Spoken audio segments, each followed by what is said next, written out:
नमस्कार, आप देख रहे हैं सिटी तहलका और मैं आपके साथ वंदना कादियान। तो चलिए शुरुआत करते हैं दिन भर की मुख्य गतिविधियों के साथ। प्रधानमंत्री नरेंद्र मोदी से मुलाकात के बाद मीडिया से रूबरू हुए हरियाणा के सीएम मनोहर लाल। सीएम मनोहर लाल ने दी जानकारी। कोविड, ब्लैक फंगस व किसानों के मुद्दे पर हुई पीएम से चर्चा। मुख्यमंत्री ने राष्ट्रीय स्वयंसेवक संघ के वरिष्ठ जनों को सरकार के कोरोना से रोकथाम के प्रयासों से कराया अवगत। सीएम मनोहर लाल नहीं देंगे हुड्डा के पत्र का जवाब। सीएम मनोहर लाल ने दिल्ली सीएम केजरीवाल को बताया नौटंकीबाज। आज से 30 जून तक कई ट्रेनों का संचालन रद्द, कुछ ट्रेनों का बदला रूट। पानीपत में फैक्ट्री में मासूम बच्चों के पिता का हाथ कटा तो आर्थिक सहायता करने की बजाय फैक्ट्री से निकाला। गरीब परिवार लगा रहा मदद की गुहार, नहीं की जा रही सहायता। तहसील कैंप विकास नगर वासी बचपन के दोस्त ने कहासुनी के 2 दिन बाद दोस्त के सीने में चाकू घोंपकर उतारा मौत के घाट। परिजनों के बयान के आधार पर पुलिस ने एक नामजद समेत 4 के खिलाफ हत्या का मुकदमा दर्ज कर आरोपियों की धरपकड़ के प्रयास किए तेज। वार्ड 16 के स्थानीय लोगों ने वार्ड की समस्याओं को लेकर जताया रोष। जिले में हुई डिसेबिलिटी अभियान की शुरुआत। अभियान के तहत जिले भर के सभी विकलांगों को दी जाएगी वैक्सीन की डोज। वैक्सीनेशन सेंटर तक विकलांगों को लाने ले जाने के लिए जिला प्रशासन ने लगाई गाड़ियां। बिजली कनेक्शन नहीं दिए जाने के सर्कुलर को लेकर किसानों ने की प्रेस वार्ता। संभालका के गांव नामुंडा वासी 17 वर्षीय किशोर उज्जवल का दिल्ली पैलन नहर में मिला शव। पोस्टमार्टम रिपोर्ट के आधार पर की जाएगी आगामी कार्रवाई। जियो गीता कोविड सहायता केंद्र की बड़ी पहल। महामारी से लोगों को बचाने के लिए दी जा रही सहायता केंद्र पर वैक्सीनेशन कैंप का किया गया आयोजन। आइए अब दिखाते हैं खबरें विस्तार से। पिछले सप्ताह भी आया था तो देश के गृह मंत्री जी और भारतीय जनता पार्टी के हमारे राष्ट्रीय अध्यक्ष उनसे मैं मिला था और क्योंकि प्रधानमंत्री जी का समय मुझे आज के लिए मिला और मैं आज वही विषय जो उनसे निकाले थे, करंट जो विषय चल रहे हैं हमारे यहाँ, विशेष तौर पर जो कोविड का ये दौर चल रहा है, इसके संबंध में सारी बातचीत मैंने अपनी तरफ से ही बताई। उन्होंने भी सारे विषय, उसकी जो जानकारी हैं वो मेरे से ली थी। किसान आंदोलन का जो विषय चल रहा है उस पर भी चर्चा हुई है और कुल मिलाकर के कोई ऐसा बहुत मुख्य विषय नहीं था। इस विषय को ये कहना चाहिए कि एक औपचारिक तौर पर काफ़ी समय के बाद आज मेरा मिलना हुआ है और सारे प्रदेश की जानकारी जो उन्होंने जानना चाहिए वो भी मैंने बताई है और जो अपनी ओर से बताना था वो भी मैंने बताया उसी प्रकार का, जैसे पहले होम मिनिस्टर और प्रदेश के राष्ट्रीय अध्यक्ष जो हमारे हैं उनको बता के आया था, वही विषय आज। क्या कुछ पीएम साहब सेटिस्फाई रहे या उनकी तरफ से कोई फीडबैक दिया गया? खासतौर से कोविड का टाइम है, लगातार आप वर्चुअल माध्यम से जुड़ते रहते हैं, लेकिन फेस टू फेस मीटिंग में कुछ अलग इनपुट्स भी हुआ? नहीं, वही, क्योंकि कोविड का एक ऐसा दौर है जिसमें हर प्रकार के जो भी हमने इंतजाम किए उसकी जानकारी दी और उन्होंने कुल मिलाकर आगे भी सावधान रहने के लिए ज़रूर कहा है कि इसका दौर जो तीसरी वेव का भी उसकी भी चर्चा है तो आ भी सकता है, उसमें हर प्रकार की तैयारी हमारी रहनी चाहिए और कहीं भी किसी प्रकार का कोई कमी उसमें न रहे। उसमें मैंने ये भी बताया कि हमारे यहाँ इस समय ब्लैक फंगस है, उसकी दवाई की कठिनाई है और वैक्सीनेशन का भी जो जितना हमको स्टॉक मिल रहा है वो काफ़ी कम पड़ रहा है। तो ये सारी बातें बताई हैं। उन्होंने कहा कि इस विषय की जानकारी मैं अमित शाह जी को भी दे दूं। वो जानकारी अलग मैं दे चुका हूं, फिर भी अमित शाह जी से आज मैं टेलीफोन से बात करके और ये सारी जानकारी दे दूंगा कि हमें वैक्सीनेशन के लिए भी और स्टॉक चाहिए और जो दवाई उपलब्ध नहीं है इस समय ब्लैक फंगस की, उस दवाई के बारे में भी उनसे मैं बात करूँगा और हमारी अपनी जो तैयारियाँ हैं जो हम बढ़ा रहे हैं उसकी जानकारी दूंगा। फिर भी कोई मार्गदर्शन और मिलेगा क्योंकि मुख्य रूप से सारे स्टेट्स का काम होम मिनिस्टर और हमारे राष्ट्रीय अध्यक्ष वो स्वयं बारीकी से देख रहे हैं, तो जो चीज़ें उनकी ओर से हमें कही जाएंगी उसको पूरा करें। सर, आपका कल का जो बयान था, कल का कोई राजनीतिक चर्चा उनसे, वैसे भी हम उनसे नहीं करते हैं। ये चर्चा होम मिनिस्टर से ज़्यादा होती है, राष्ट्रीय अध्यक्ष से होती है, कोई चर्चा इस प्रकार की नहीं। सर, कल का आपका बयान था वैक्सीनेशन को लेकर, उसके ऊपर दिल्ली के मुख्यमंत्री कह रहे हैं कि वैक्सीनेशन तो ज़्यादा से ज़्यादा संख्या में होनी चाहिए। आपने ये कहा था कि कल जो है वैक्सीनेशन जो है जल्दी नहीं करनी चाहिए। ऐसा नहीं कहा मैंने, नहीं करनी चाहिए। मैंने ये कहा कि जितना स्टॉक उपलब्ध है उसकी जानकारी उनको भी है, हमको भी है। जो स्टॉक उपलब्ध है उसके हिसाब से चलाएँगे, ज़्यादा अच्छा है। केवल राजनीति करना ये कोई अच्छी बात नहीं है। आखिर उनको हमारे से ज़्यादा वैक्सीनेशन के टीके मिल रहे हैं, परसेंटेज अगर लगाएंगे तो उनको, यानी जैसे मैंने बताया उस परसेंटेज के हिसाब से हमको अभी तक 74-75 लाख वैक्सीनेशन के टीके मिल जाने चाहिए थे, हमको अभी 58 लाख ही मिले हैं। देश भर में जितना समान बंटवारे के नाते से उनको ज़्यादा ही मिल रही है, कम नहीं मिल रही है। कि मैंने कोई वैक्सीनेशन ना लगाने की बात बिल्कुल नहीं कही है और इसमें से अगर वो राजनीतिक कोई बातचीत के माध्यम से और कोई इशू बनाना चाहते हैं तो ये उनका स्वभाव है, वो करते रहें, उस प्रकार का हमको कोई चिंता नहीं है। मेरा सहज एक विषय था कि वैक्सीनेशन किसी के घर बनती नहीं है, ये इंडस्ट्री बनेगी, वैक्सीनेशन कि जो इंजेक्शन आएंगे ज़्यादा से ज़्यादा केंद्र सरकार उपलब्ध कराने की व्यवस्था कर रही है। इस बार भी 12 करोड़ वैक्सीनेशन के टीके आएंगे। जो 12 करोड़ आएंगे तो आखिर सबको बांट के दिए जाएंगे, किसी एक प्रदेश को देने लगेंगे तो फिर कुछ ही प्रदेश ले जाएंगे उसको, इसलिए सबको बांट के मिलेगी। और सब जगह जो प्रायोरिटी के सेक्टर हैं जो तय किए गए उसी के अनुसार उनको लगाने की हिदायत दी गई है। और इसमें इस बार प्राइवेट हॉस्पिटल्स को भी जोड़ा है कि कुछ प्राइवेट हॉस्पिटल को मिलेगी, कुछ कॉरपोरेट के लोग भी खरीद सकते हैं, क्योंकि इस बार जिसको भी मिल रही है वो पैसे से मिल रही है।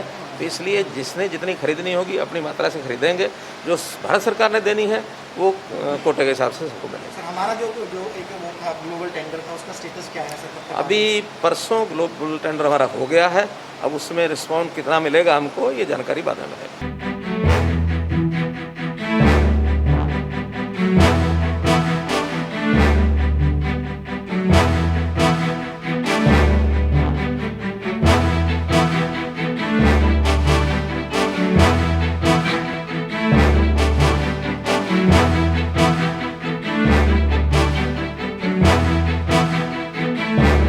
जियो गीता की बड़ी पहल।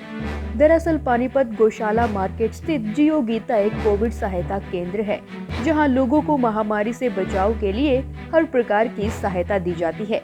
केंद्र पर आज 18 से ऊपर की आयु वालों के लिए 1 दिवसीय वैक्सीनेशन कैंप का आयोजन किया गया, जिसमें लोगों ने बढ़ चढ़कर हिस्सा लिया और लोगों में काफी उत्साह भी देखने को मिला।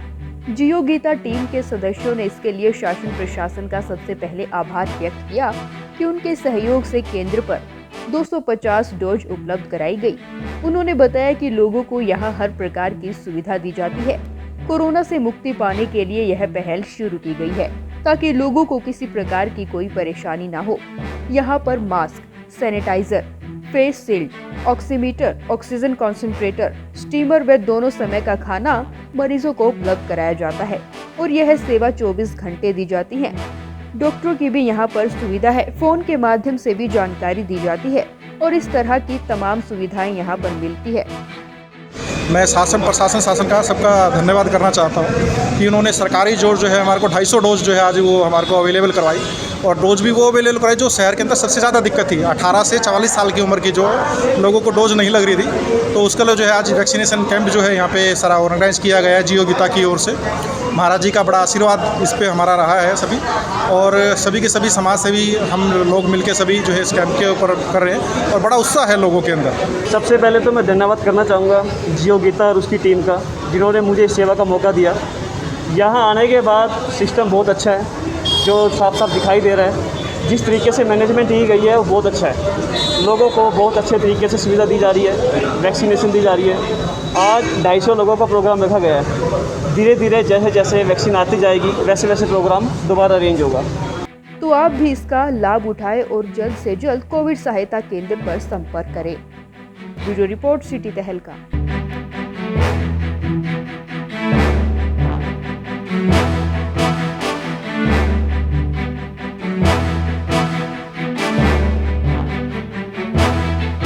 संभालका के गांव नामुंडा के रहने वाले 17 वर्षीय उज्जवल का शव रविवार की शाम नहर में मिला। पुलिस ने शव को कब्जे में लेकर पोस्टमार्टम के लिए पानीपत के सिविल अस्पताल भिजवाया, जहां पोस्टमार्टम रिपोर्ट के आधार पर ही आगामी कार्रवाई की जाएगी।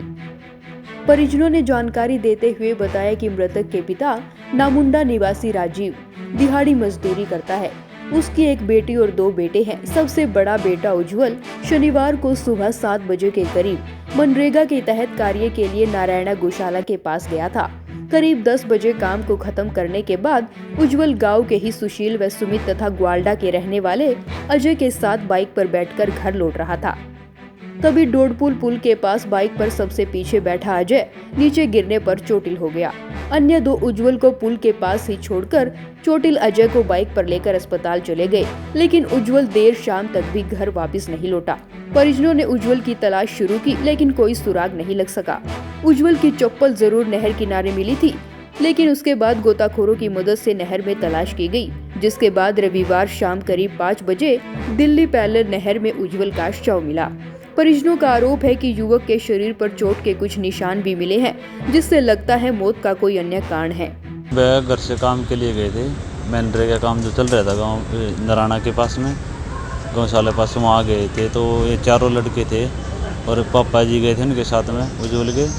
तो इकट्ठे गए थे सुबह तक घर से, तो उसको उज्ज्वल को तो बाइक मिल गई, वो उनके साथ निकल गया तो इनको मिला नहीं कुछ, ये वापसी घर आ गए थे। तो काम करके आ रहे थे, जैसे रास्ते में चोट लगी उनको, एक जने चार जने थे बाइक पे, चारों थे साथ में। तो जो पीछे कस्सी लेके बैठे हुआ था तो उसको चोट लगी, एक है चोट लगने के कारण तो फिर वे उसको लेकर इकट्ठे आ गए। तो डोडपुर वाले पुल पे उन्होंने इसको छोड़ा है उज्ज्वल को, और तो फिर वह इसको छोड़कर इसकी कस्सी भी और इसको कस्सी तो अपने साथ ले गए इसकी, और संभाल का गए कि भाई हम संभाल का दवाई लेने जा रहे हैं और तो अपना यहाँ से निकल जा।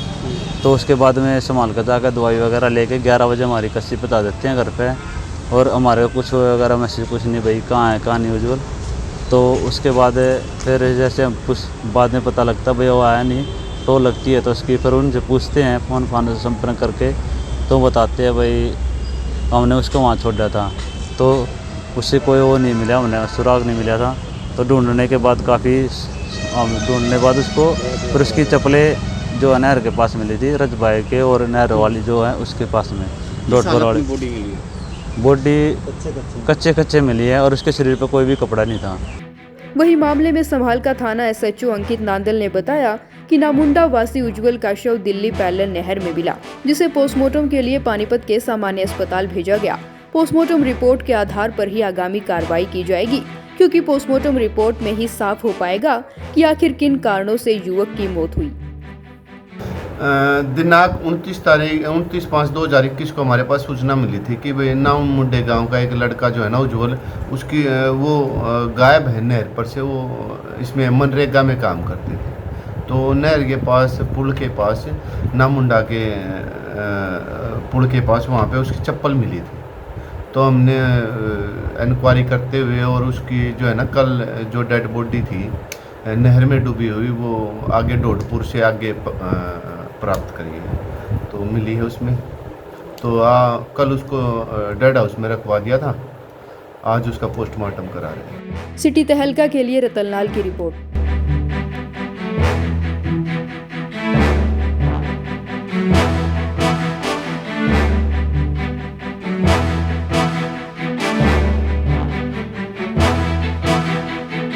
पानीपत के तहसील कैंप विकास नगर से एक चौंकाने वाला मामला सामने आया है, जहां बचपन के दोस्त ने कहासुनी के 2 दिन बाद ही दोस्त के सीने में चाकू घोंपकर उसे मौत के घाट उतार दिया। वहीं 3 साथियों के साथ वारदात को अंजाम देकर आरोपी मौके से फरार हो गया। परिजन घायल को सिविल अस्पताल लेकर पहुंचे, जहां डॉक्टरों ने उसे मृत घोषित कर दिया। परिजनों के बयान पर थाना शहर पुलिस ने एक नामजद समेत 4 के खिलाफ हत्या का मुकदमा दर्ज कर आरोपियों की तलाश शुरू कर दी है। मिली जानकारी के अनुसार उमेश उर्फ सोनू कमर्शियल ऑटो चालक था। उमेश की 2 दिन पहले उसके बचपन के दोस्त और पड़ोसी दीपक से किसी बात को लेकर कहासुनी हो गई थी। रविवार रात को उमेश अपने दोस्त आशु के घर खाना खा रहा था, तभी दीपक अपने 3 अन्य दोस्तों के साथ वहां पहुंचा। पहले दोनों में खूब गाली गलौज हुई। उसके बाद दीपक ने चाकू निकालकर उमेश के सीने में घोंप दिया। चाकू लगते ही उमेश जमीन पर गिर पड़ा। वहीं चाकू घोंपने के बाद दीपक अपने साथियों के साथ घटना को अंजाम देकर मौके से फरार हो गया। आशु ने उमेश के परिजनों को उमेश को चाकू मारने की सूचना दी, जिसके बाद परिजन वहां पहुंचे तथा उमेश को सिविल अस्पताल लेकर पहुंचे। हालांकि रास्ते में ही उसकी मौत हो चुकी थी। अस्पताल में चिकित्सकों ने उमेश को मृत घोषित कर दिया। बर्फ लेके वापसी आया तो वो एकदम 4 लड़के भाग के आए हैं गली में से, तो एक ने अंदर आगे चक्कू मारा उसको, वो सीधा फरार। अच्छा जी। छुड़ा के भाग गया, उसको पकड़ा हमने, हाथ में नहीं आया, चक्कू था उसके हाथ में, भाग गया। इसके दोस्तों के साथ कोई झगड़ा हुआ है जिसको लेके ये हादसा हुआ है। उमेश का दोस्त था दीपक, अच्छा दोस्त है ये दोनों आपस में पहले, लेकिन इनके बीच कोई खास नहीं हुई होगी, जिसको लेके जो दीपक है उसने अपने दोस्तों के साथ जो है इसके ऊपर तेजधार हथियार से चाकू से जो हमला कर दिया, जिस पे मौके पे जो है उमेश की मौत हो गई है। वही उमेश की मौत के बाद भाई सुमित ने उसके नेत्रदान किए हैं। माधव नेत्र बैंक के डॉक्टरों ने उमेश की आंखों का कार्निया निकाल लिया, जिससे 2 नेत्रहीनों की दुनिया भी रंगीन हो सकेगी। वही इस घटना के बाद विकास नगर में दहशत व मायूसी का माहौल है। सूचना के बाद सिविल अस्पताल पहुंची थाना शहर पुलिस ने मृतक उमेश के परिजनों के बयान पर दीपक व 3 अन्य के खिलाफ हत्या का मुकदमा दर्ज कर आरोपियों की धरपकड़ के प्रयास तेज कर दिए हैं। ये 2 दोस्त थे आपस में, दीपक और सोनू, तो दीपक ने सोनू को चाकू मारा है। आपस में इनकी कोई वो थी कि बाहर घूमने बाबत उसकी पत्नी ने उसके साथ झगड़ा कर दिया कि तू बाहर क्यों घूम रहा है। वो इस बात का उलाना देने गया था और एकदम तहस में आके उसने इसको चाकू मार दिया, जिससे उसकी मौत हो गई है। शिकायत देने पे हमने मुकदमा दर्ज कर दिया, नियमानुसार कार्रवाई की जा रही है। ब्यूरो रिपोर्ट, सिटी तहलका।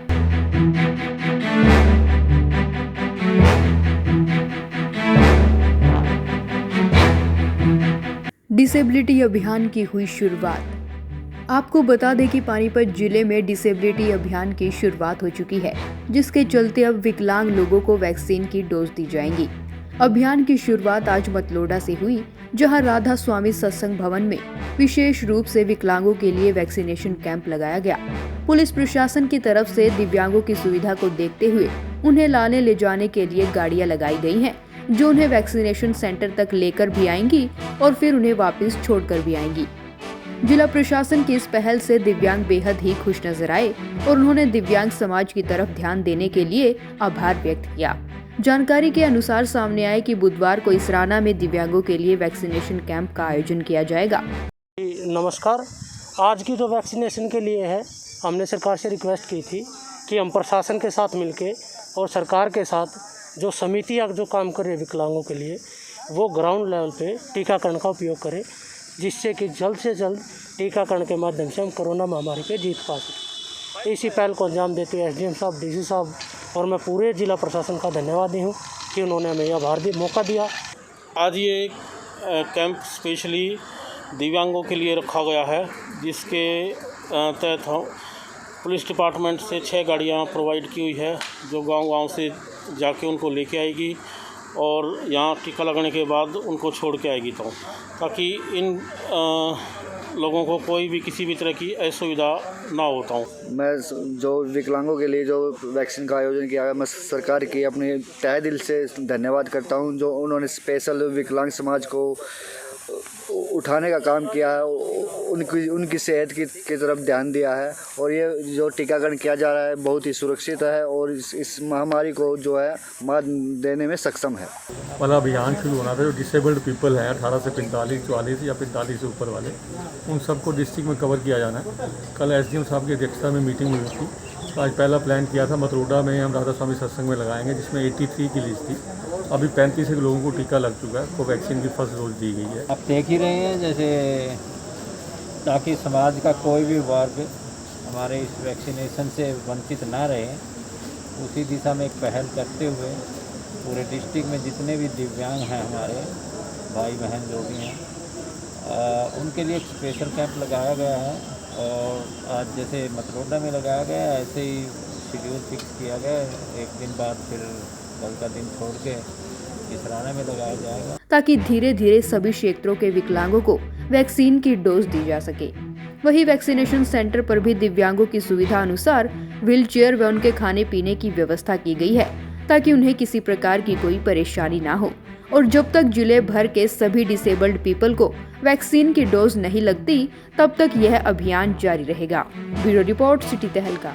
आज के इस बुलेटिन में बस इतना ही। अगले बुलेटिन में फिर मिलेंगे कुछ और नई खबरों के साथ। तब तक के लिए जुड़े रहे सिटी तहलका सच के साथ। नमस्कार।